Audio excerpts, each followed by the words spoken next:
রাজনৈতিক আশ্রয় চাওয়া 10,000-এর বেশি অবৈধ বাংলাদেশিকে ফেরত পাঠাবে যুক্তরাজ্য। এরই মধ্যে এই প্রক্রিয়া সহজ করতে বাংলাদেশের সাথে একটি নতুন চুক্তি করেছে দেশটি।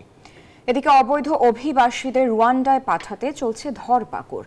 এমন অবস্থায় বিপাকে পড়েছেন বহু শিক্ষার্থী সহ আশ্রয় প্রার্থী প্রবাসীরা। যুক্তরাজ্যে অবৈধ অভিবাসীদের ধরতে পুলিশের এই সাঁড়াশি অভিযান, এর মধ্যে বহু অভিবাসীকে আটক করা হয়েছে। শুধু তাই নয়, অবৈধদের নির্বাসনে পাঠানো হচ্ছে আফ্রিকার দেশ রুয়ান্ডাতে। এ নিয়ে অভিবাসীদের মধ্যে ছড়িয়ে পড়েছে আতঙ্ক। যুক্তরাজ্যে আশ্রয় প্রার্থীদের তালিকায় সংখ্যাগরিষ্ঠ দেশ হয়ে উঠেছে বাংলাদেশ। শুধু তাই নয়, গেল এক বছরে দেশটিতে স্থায়ী হতে 11,000 বাংলাদেশি রাজনৈতিক আশ্রয়ের আবেদন জমা দিয়েছে।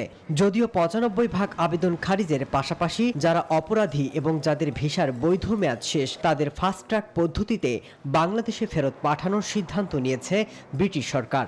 যারা বিশেষ করে ভারত এবং বাংলাদেশ থেকে বিভিন্নভাবে এই দেশে এসে ঢুকেছেন বা ঢুকতে চাচ্ছেন, তারা একটু সতর্কতার সাথে আসবেন, কারণ পরিস্থিতি অনেক বদলে যাচ্ছে।